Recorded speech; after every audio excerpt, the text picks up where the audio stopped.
Muito bem, eu estava assistindo aos últimos vídeos publicados no canal de YouTube do músico brasileiro João Nogueira, músico pernambucano, né? Residente nos Estados Unidos, mais conhecido como o Rasta. Né? Tem um visual todo estilo Gandalf, né? meio hippie, meio Gandalf. Né? E então ele está lançando um novo curso sobre música, sobre como apreciar música, como entender música. O título é Clínica do Analfabeto Musical. Eu acredito que ele tenha tirado isso por influência do professor Olavo de Carvalho. Ele é aluno também do professor Olavo, né? E o professor Olavo explica muito sobre a questão do analfabeto funcional, que é aquele que lê e não entende. Então ele está colocando essa questão do analfabeto musical, quer dizer, que ele ouve, mas não entende a música. E é fato. Né? Só pelo estado, né, em que se encontra hoje a cultura musical, a gente percebe isso. Eu não sou músico, mas eu sou um apreciador de música. Mas, porém, não sou pretensioso. Eu procuro me esforçar por entender o que é música.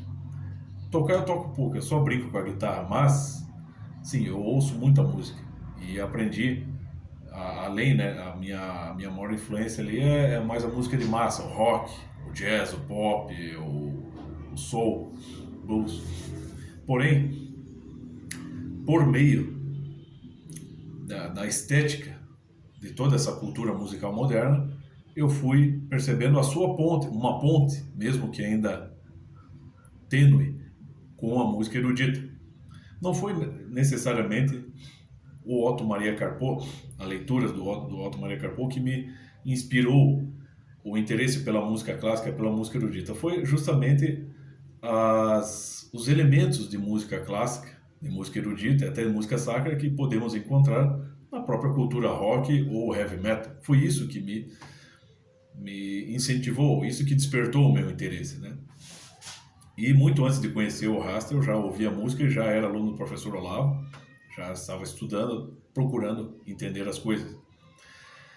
E eu sempre pensava, tem que surgir alguém que faça essa ponte com mais, assim, que esteja vivo, né, que esteja entre nós, né, e que, né, faça isso com bastante autenticidade e com bastante genialidade. Eu acredito que o Rasta é um desses caras que faz isso.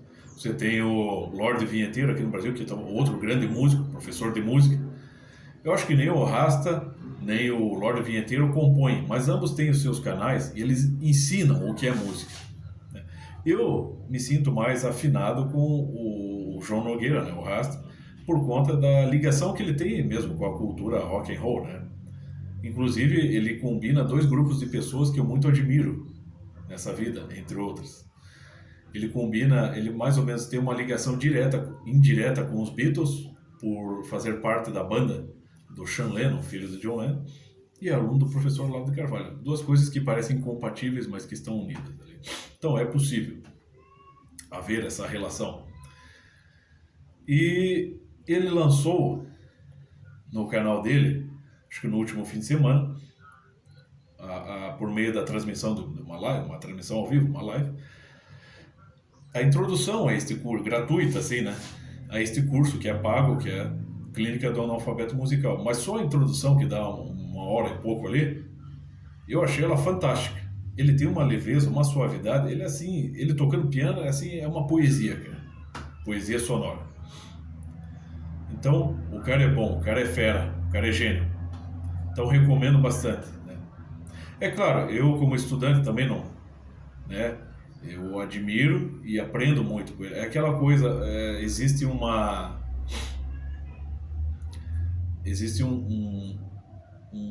detalhe na biografia do grande Viktor Frankl, em que ele estava assistindo a palestra de um psiquiatra, uma vez acho que na Argentina, se não me engano, um psiquiatra que era mais novo que ele e tudo. Mas o Viktor Frankl percebeu tanta profundidade e tanto amor, né, na, na, no discurso daquele médico, tanta dedicação à verdade, às pessoas, que o Viktor Frankl desenhou, se eu não me engano, ele desenhou, porque ele gostava de fazer caricaturas, de desenhar caricaturas, ele desenhou uma caricatura de si mesmo, onde ele expressava o seguinte: jogo o meu coração aos seus pés. Ou seja, ele estava sempre disposto a aprender. Então, o João Nogueira, eu acho que ele é mais novo do que eu, mas é um cara que sabe muito mais do que eu. Pelo menos a inteligência dele é muito mais profunda que a minha. Eu não acho que ele entenda, por exemplo, ele entende muito mais de música que eu, né? Mas eu sou um estudante, acredito, há mais tempo que ele. Então eu tenho, vamos dizer, mais informações, mais... Eu tenho, vou dizer, eu acho que eu tenho uma cultura erudita mais ampla que a dele. Porém, ele é um cara que, na sua área, né, tá muito à frente de mim. Então, eu tenho muito que aprender com ele e a gente tem que ter essa humildade, né? É claro, a gente também pode ter, todos temos as ressalvas, né? Eu também, né, não sou bobo nem nada, também sei aprender as coisas e sei observar também, né, vamos dizer assim, pontos que são negativos, vamos dizer assim, ou pelo menos duvidosos, que eu acho importante expressar aqui. Eu percebi que num determinado momento, ali, quando ele estava explicando sobre a encarnação da música na realidade, num trecho lá do Brasil Paralelo, da primeira arte, ele explica que todo o universo, todo o nosso mundo, com o seu conjunto de elementos e de seres se relacionando, eles encerram, né, eles produzem uma sonoridade e eles encerram uma promessa de música, mas eles não são música. E quem consegue botar essa promessa, encarnar essa promessa no mundo em forma de música é o ser humano. Ele percebe toda essa harmonia e, por meio da sua capacidade, da sua genialidade, né, do seu espírito, ele articula isso em notas, em harmonias, né, em melodias. Então, no momento em que ele estava explicando sobre, vamos dizer assim, essa encarnação da música na realidade, ele tentou fazer um paralelo, claro, em menor escala, perdão, com a consagração da hóstia na missa. A encarnação, naquele momento, para nós católicos, o momento da consagração da hóstia é o momento em que, vamos dizer, Cristo está presente, sim, simbolicamente, porém, segundo a doutrina católica, ele está presente de fato, em toda a celebração autêntica. Ok, mas isso é difícil de explicar, é difícil de demonstrar isso. Então, no momento em que ele quis fazer essa comparação, eu achei que ele se embananou, não explicou nada. Entendeu? Por quê? Ele não é teólogo, né? Então ele não tem, por mais cristão que ele seja, eu duvido que ele tenha uma experiência muito profunda nesse sentido.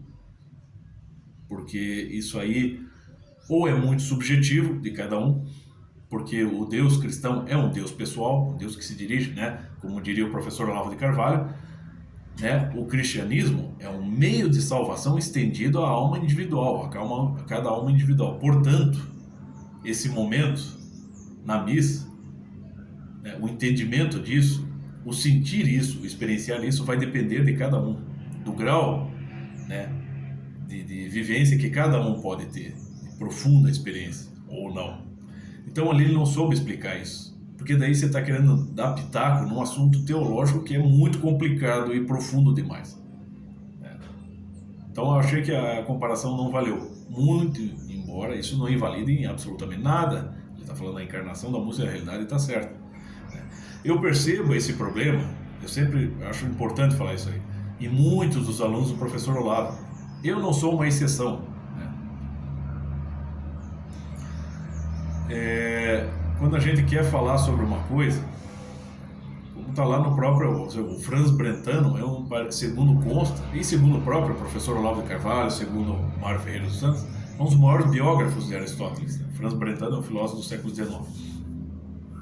E ele coloca lá, na biografia que ele escreve, do filósofo Estagirita, que de fato, né, nas palavras do próprio Aristóteles, aspas para ele, só vai realmente demonstrar que entendeu algo quem puder dar uma explicação conclusiva desse algo. Você entende? É só assim.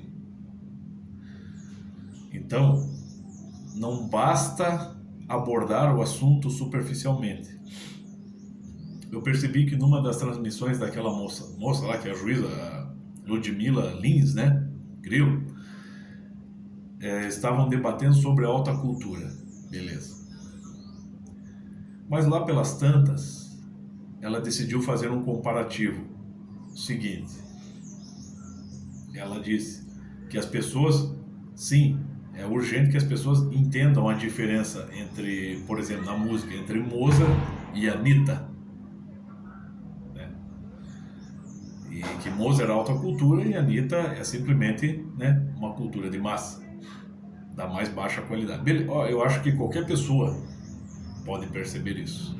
O problema é que a senhorita Ludmila Lins não explicou qual é a influência positiva e profunda, por exemplo, de uma peça de Mozart para a vida cotidiana de uma pessoa. Você pega lá uma valsa, uma sinfonia de Mozart, por que ela começa acelerada? Por que ela tem momentos que ela é mais lenta?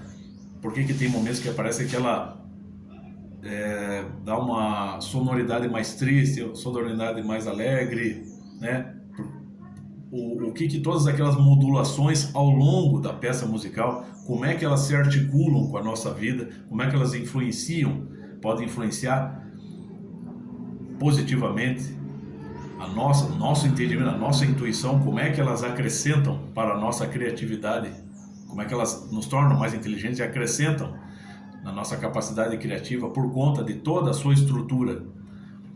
O Rasta pelo menos explicou ali, quando ele puxa lá a partitura de Beethoven, ele fala que a composição como a de Beethoven, sim, ela faz parte do processo de formação civilizacional, entende? Porque ela se articula com a formação da cultura, se articula com o amadurecimento do espírito, se articula com os movimentos sociais, com o acontecimento do ser humano diante do mundo. Ele expressa isso. A Ludmila Lins não explicou nada disso, ela simplesmente jogou essa distinção entre Mozart e Anitta, sem explicar para que Mozart serve, vamos dizer assim. Então, é mais ou menos assim, ó, se você pegar, por exemplo, Platão, ele está dizendo isso, você pega no diálogo Sofista, você tem um trecho em que Sócrates está dialogando com Teodoro, e ele diz o seguinte: eles têm que fazer a distinção entre o sofista, o político e o filósofo, né? E lá pelas tantas, né, um dos participantes do diálogo, né, um dos interlocutores de Sócrates, diz o seguinte: perfeitamente, não terei dificuldade alguma, nem tampouco qualquer mérito em responder que se os toma por 3 gêneros distintos de pessoas, de vocações, né? Mas defini-los claramente, um por um, não é trabalho fácil, entendeu? Então eles propõem mais adiante, né? Mas o método aceito por todos e em todo lugar para levar a bom termo as grandes obras é o de que se deve procurar primeiramente ensaiar em exemplos pequenos e mais fáceis antes de se chegar propriamente a temas grandiosos. No caso presente, também me parece ser esse o método que aconselho a nós, antes desta procura difícil e penosa, a que, bem sabemos, nos obrigará o gênero sofístico, deve-se primeiramente ensaiar em algum assunto mais fácil um método aplicável a esta pesquisa, a menos que tenha outro caminho mais fácil a propor-nos. E ele disse: não tem. É assim que funciona, gente. Geralmente todo mundo age assim. Todos nós, né? Pelo que eu percebo, todo mundo quer dar nome aos bois, mas ninguém sabe explicar como é que a coisa funciona. Todo mundo se sente assim, basicamente, todo mundo se sente sábio, todo mundo se sente satisfeito em simplesmente distinguir as coisas, que é muito fácil, que a intuição nos proporciona. Né? Distinguir uma árvore de uma pedra, uma árvore de um cachorro, uma árvore de um ser humano, enfim. Agora, explicar qual é a estrutura interna, como funciona e qual a sua relação disso com a realidade em torno... meu filho, isso vai demandar o debruçar-se, a observação, a pesquisa de campo, em outras palavras, ciência. E é isso que as pessoas precisam entender. A palavra ciência pode ter várias, né, acepções. Então, o estar ciente, o que é o estar ciente? Entenda isso. Você pega lá no Alcorão, quando eles estão, tem um trecho lá nas segundas, na segunda parte do Alcorão, você tem lá na narrativa, ele fazendo a distinção entre os muçulmanos, os cristãos e os judeus. Então, né, é como se Alá falasse para Maomé, né, e não seja dos contestadores após, né, estar, né, após aquilo que te chegou da ciência. Quando ele diz ciência, após você estar ciente do que é a sua tradição religiosa, não se confunda com as demais. Então ele está estabelecendo um critério de distinção entre 3 tradições religiosas, né? E Maomé está inserido em uma delas. Ele é o fundador de uma delas. Ele não pode se confundir com elas. Não estou entrando aqui no mérito, né, de quais das religiões são mais verdadeiras. Eu sou cristão e fico com o cristianismo. Mas ali você tem lá a palavra ciência dita numa acepção que não se refere à ciência moderna, mas ao estar ciente do seu papel, né, e daquela verdade que chegou até você, né? Então ele está, vamos dizer, ele está, como é que se diz, estabelecendo ali uma condição sem a qual, por exemplo, o islamismo não poderia existir. Ele não pode se confundir com as outras religiões, não pode se misturar com as outras religiões.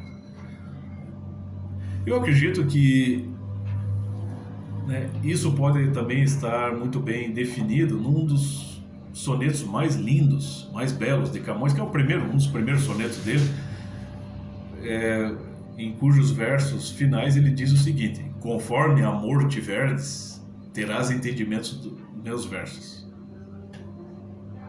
No meu entender, o que ele está fazendo ali? Ele está colocando o seu leitor numa encruzilhada. Ou você segue pelo caminho da meditação, ou seja, ele te coloca essa questão: será mesmo que eu estou sabendo amar? Será que eu estou sabendo entender as coisas? Será que até agora tudo que eu sabia, ou que achava que sabia, realmente, né, condiz com a realidade? Será que eu realmente estava entendendo as coisas? Ou só agora que eu vou começar a entender a partir dessa chamada de atenção? Então ele tem duas vias: ou você segue pela a sua certeza, que pode ser ilusória, ou você segue pelo caminho da meditação. Vamos tentar entender. Vamos tentar, se eu não aprendi a amar até agora, eu vou começar agora. Aí eu vou entender as coisas. Então, ele é uma chamada de atenção meio socrática, no meu entender. Porque ele está testando a sua capacidade, né, de aprender as coisas. Ou então ele está te colocando contra a parede para testar, né, o seu grau de convicção e o seu grau de compromisso com a realidade. Por isso está ali: conforme amor tiverdes, terás entendimento dos meus versos. O que é amor? Amor é também uma espécie de compromisso que você tem com alguém ou com alguma coisa. O amor à verdade, o amor a uma pessoa.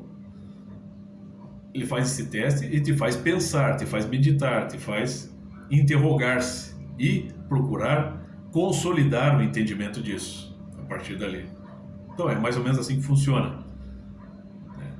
Eu acredito que os melhores alunos do Olavo sabem fazer isso, mas também é a minha opinião.